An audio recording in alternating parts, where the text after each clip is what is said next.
My goal this year is to become a more consistent ball club. We need to be mentally strong enough to handle adversity this season, whether it be a bad inning on the mound or a bad at bat or even a bad game. With the difficult schedule we have, it's very important to be able to handle adversity and to become a more consistent ball club. We will be strong up the middle. We have returning behind the plate, we have Chris Vincent, who's a senior catcher. In the middle infield, we have Reed Williams and Casey Bulick returning. And also in the outfield and center field, we have Tyler Daly returning, who is coming off a great year. On top of that, we have David Akabuchi, who's a first-team all-conference outfielder last year.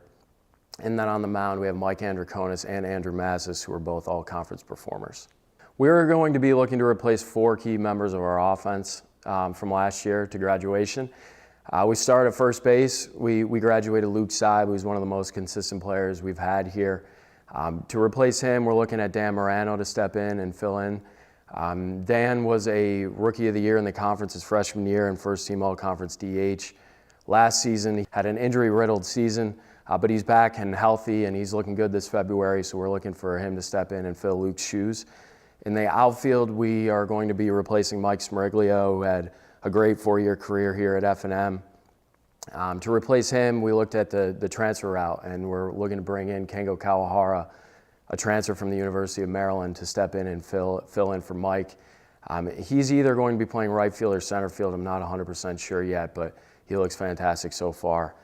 The other 2 guys we're looking to replace it's going to be very difficult to replace our 2-year captains in Matt Mazansky and Brett Paneros. Brett missed pretty much all of last year due to a hamstring injury, which allowed Reed Williams to get significant time and experience at shortstop, which will be very beneficial for him this season.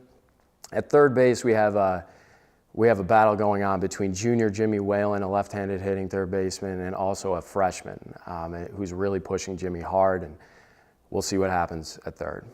We have a very talented freshman class this year. We have 10 freshmen to go along with two transfers. So the newcomers of the program are going to be big-time contributors. I tell each guy in the recruiting process, if you come in and you give us the best chance to win, you're going to see the field.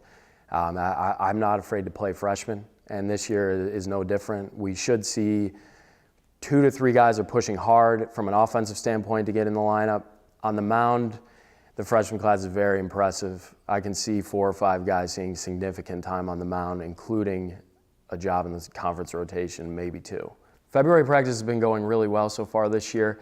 This past year, alumni, parents, and friends of the program really stepped up and helped improve our indoor facility by adding a second batting cage. Because of that, our hitters are much further along than they have been 2 weeks into practice, and much of that credit goes to those that have supported DAC baseball. Once again, we will be faced with a difficult schedule this year, with 1/3 of our games being played against teams that have received votes or are ranked in the preseason top 25, which right off the bat, we start with 4 games against those teams, 3 of which are against Washington and Lee. What Coach Lucas Jones has done at WNL has been one of the most impressive jobs in the country, taking a team that won 8 games in 2015 and turning them into a 26-win team last season. He also only lost 2 players to graduation from that 26-win team, so we will be challenged right out of the chute. It is their 8th game of the year and our first, and it's probably our first time on the field too. So this season's going to be to get off to a challenging start, which goes back to our goal of the season, which is to be consistent and not get bogged down by facing adversity. We need to be mentally tough going into that series against WNL. And then the next weekend we play at Salisbury, who's a perennial power. They've been in the College World Series a number of times. So we will be challenged right out of the gate, and we're looking forward to that. After that, we go down to Florida and we play 10 games in 7 days. And my goal is by the time we get on the plane to come back home, we know what our conference rotation looks like and have a better idea of what our starting lineup looks like.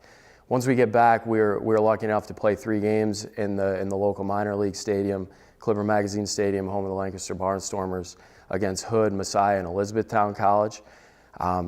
On top of that, one weekend I'm really looking forward to outside of conference play is when we travel to TCNJ.